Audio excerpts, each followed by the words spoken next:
胡云，中国的这个游泳选手叶诗文在奥运会上破了世界纪录。那西方记者呢提出质疑，认为他呢是不是用了这个兴奋剂？那中国的官媒呢就出来反驳，并且攻击西方呢，这是一种根深蒂固的偏见，是不愿意看到中国的运动员取得成就。你对此怎么看？我想环球时报说法是站不住脚的。因为一个人如果取得了特别优秀的、特别这个超乎寻常的成就，那我们都会用这么话来形容，就是难以置信。那我们都会问这个是真的吗？这是其一。第二呢，那个西方媒体像这一类的质疑，不仅仅是对这个中国的选手，对西方选手遇到类似的情况，在某一方面取得这个特别出色的成就，也会提出同样的质疑。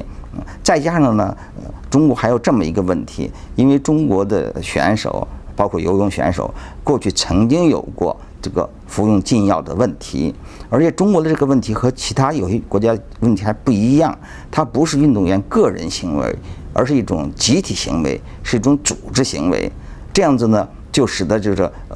那必然就会使中国的这个信誉受到影响。就像那个寓言《狼来了》的故事。那后来明明是狼的真的来了，人家说的是真话，别人也不信。这个时候，你与其责怪别人不信，还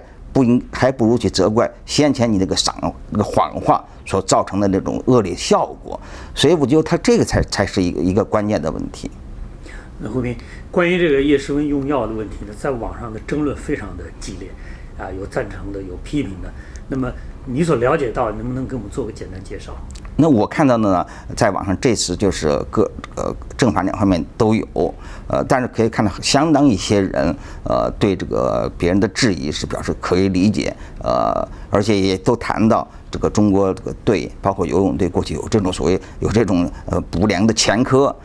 而这方面的问题呢，以前官方因为没有报道，这是很重要的一件事情。因为在90年代的时候，中国游泳队曾经一度就是特别女子队这个横扫泳坛，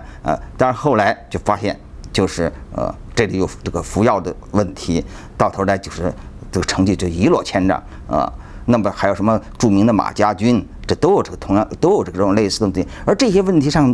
题呢，官方媒体没有报道，而国际社会对此当然是早就清楚。那么很多人正是基于这一点呢，认为这个问题，而且你也不能说别人这个质疑有什么了不起的事情，因为毕竟都是无罪推定